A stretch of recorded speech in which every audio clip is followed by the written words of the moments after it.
Bom dia a todos. Vamos dar seguimento às nossas aulas, né? Então, meu nome é professor Lucas, né? A gente vai dar seguimento às nossas aulas de urgência e emergência.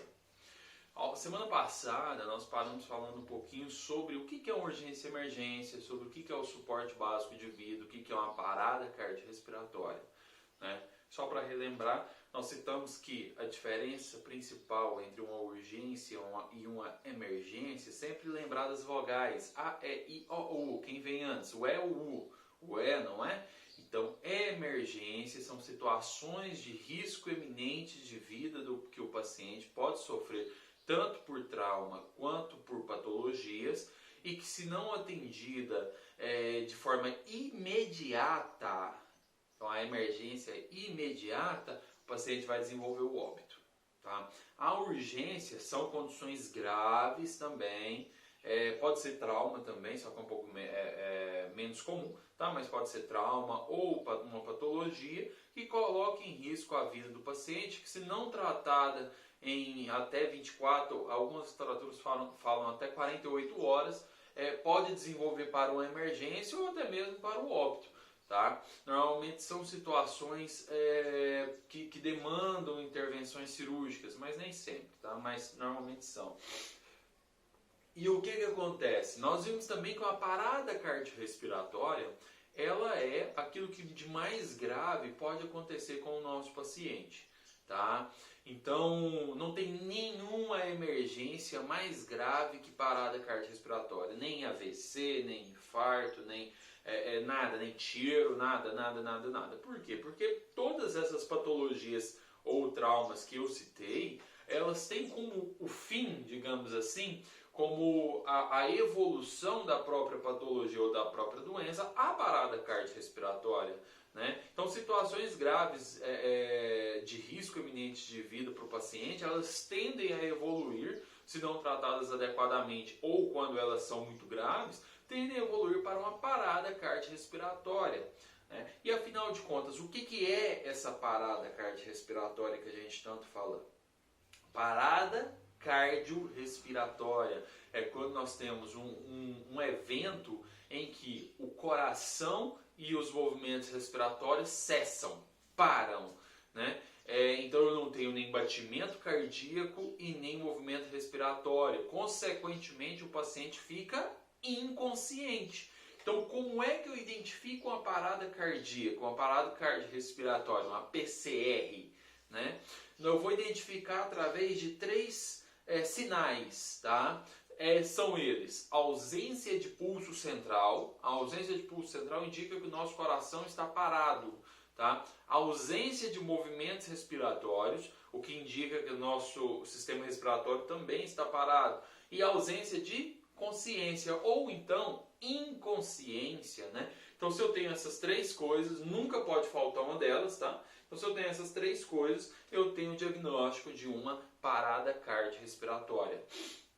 Falamos que quando eu tenho um diagnóstico de parada cardiorrespiratória, eu tenho que iniciar imediatamente a RCP, ou reanimação cardiopulmonar. Também pode ser falado de ressuscitação cardiopulmonar, também é correto. Essa RCP, ela tem por finalidade o quê? Basicamente, fazer com que esse coração meu, que está com problema, volte a contrair, volte a bater. Né? Por quais motivos? Porque como que ele ajuda, na verdade? Né? Através da compressão cardíaca, que estimula ou que obriga o coração a fazer uma circulação mecânica, digamos assim, tá? Uma circulação, porque quando você aperta esse coração, em que local? No terço médio do externo, linha intramamilar, né? Quando você comprime esse coração, ele faz o quê? Você vai estar comprimindo, na verdade, átrios e ventrículos, tá? Sobretudo os ventrículos, porque quando você contrai esses ventrículos, eles se fecham e expulsam o sangue que nós temos represado aqui dentro. Isso faz com que ele circule, tá bom? Faz com que o sangue circule mecanicamente. Então você auxilia que, mesmo com o coração sem bater voluntariamente, você auxilia ele a continuar circulando o sangue, que é de extrema importância, sobretudo para proteger o cérebro, tá? O principal cara que não pode ficar sem oxigenação, sem fluxo sanguíneo é o cérebro. Então, paradas de longa duração, se você não fizer massagem cardíaca, a chance desse paciente retornar é muito pequena. Ou se retornar, ter lesões cerebrais gravíssimas, é muito alta a chance de ter lesões, tá? Então, assim, tem que fazer essa massagem cardíaca, tá bom? Como que se faz essa massagem cardíaca no suporte básico de vida, que normalmente é utilizado no meio extra-hospitalar? É aí que entra algumas coisinhas, né, que nós falamos. Olha aqui, eu só vou voltar aqui numa tabela, que eu quero que vocês dêem uma olhada, né? Essa tabela aqui. Como que eu faço? Eu tenho que realizar compressões cardíacas. De que forma? Essas compressões cardíacas vão ser feitas, como eu falei, em cima de um osso que nós temos aqui na frente, que é o nosso externo, só que esse osso é muito grande. Então, mais ou menos, entre o terço médio, né, e o terço final dele. Na linha intramamilar, tá? Como? Colocando o calcânio da mão, tá? Da sua mão dominante, sobre o peito do meu paciente, né, nessa região, e vou fazer uma compressão que tem que ter pelo menos 5 centímetros, mas não pode passar de 6 centímetros. Ah, professor, como que eu vou fazer? Vou ter uma régua? Não, gente, isso é prática, é costume, você vai observando e normalmente uma pessoa que está de fora vai te auxiliar. Como assim? O ideal é que quando você trabalha em equipe, que a pessoa que não está fazendo a compressão, observe quem está fazendo a compressão para ver se a profundidade está adequada, tá? Então vamos lá. 5 a 6 centímetros. A frequência, a velocidade de que ele vai comprimir, ela tem que ser no mínimo 100 compressões por minuto, no máximo 120 compressões por minuto. Tá? Então eu tenho no mínimo 100, no máximo 120 compressões por minuto. Tá? E como que eu faço essas compressões? Em um adulto, nós vamos fazer assim. Se eu tenho um BVM, que é a bolsa válvula máscara, o pessoal chama muito de, popularmente conhecido como o AMBU, né? AMBU, eu vou fazer a ventilação do paciente. Como? Eu vou fazer 30 compressões. Para as compressões, eu faço 2 ventilações. Volto para a compressão. 30 compressões, 2 ventilações. 30 compressões, 2 ventilações. 30 compressões, 2 ventilações. 5 vezes. Então, 5 vezes de 30 para 2, né? De 30 compressões para 2 ventilações, eu considero como um ciclo. Né? E a cada ciclo que eu fizer, eu paro tudo e vou checar pulso central para ver se meu paciente retornou à circulação espontânea. Se não tiver retornado à circulação, continuo fazendo compressão cardíaca. Na ausência de AMBU, quando eu não tenho BVM, não é indicado que se faça ventilação boca a boca. Então eu vou fazer de 100 a 120 por minuto compressões sem parar ininterruptamente durante 2 minutos. Aí se eu não vou fazer ventilação, o ciclo meu não é 5:30 para 2, não é, já que eu não tenho as 2 ventilações. Eu vou fazer as compressões sem parar durante 2 minutos. Aí meu ciclo eu considero um ciclo de 2 em 2 minutos. 2 minutos eu paro, checo pulso central. Tá? Então assim, isso é o suporte básico de vida, né? Então, basicamente, são compressões e ventilações que são feitas no paciente. E se for criança? Se a criança for uma criança de 5, 6 anos ou criancinha já maior, você vai fazer a mesma coisa do suporte básico de vida do adulto, só que eu vou colocar uma mão apenas para fazer a compressão. Qual mão? Mão dominante.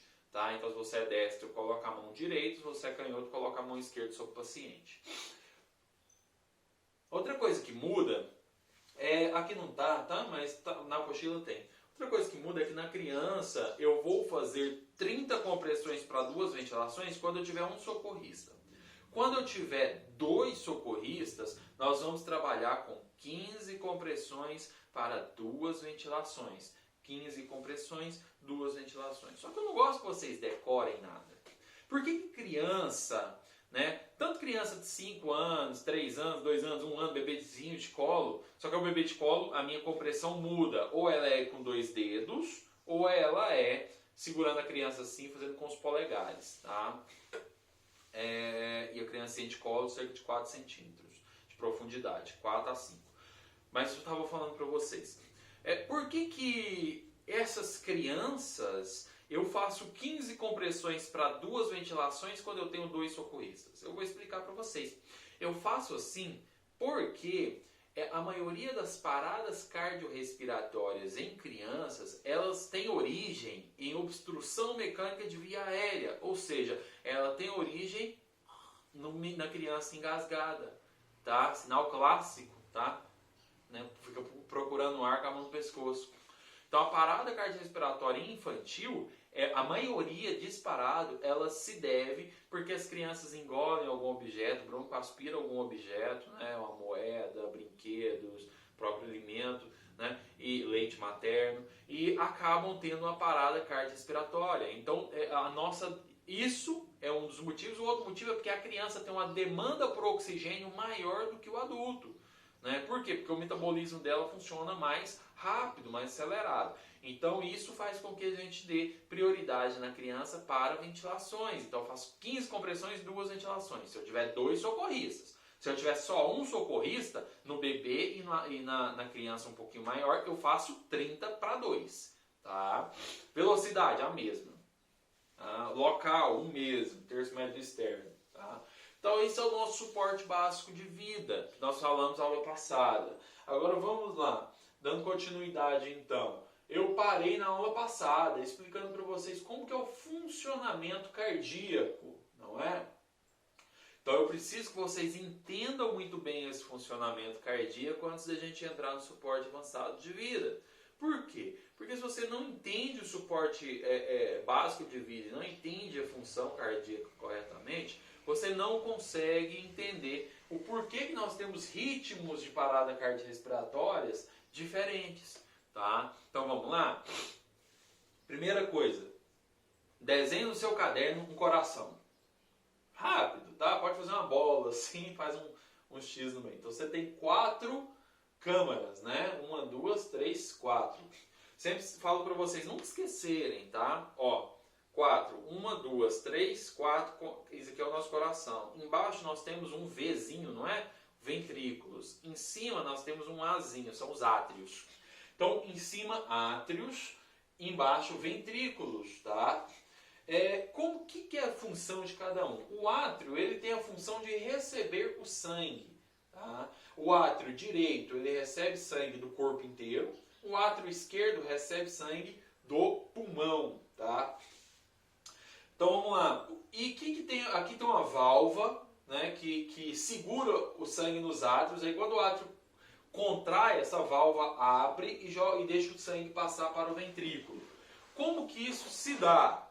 Tá? Como que isso se dá? Aqui, gente, ó. Minha régua, tá? Aqui.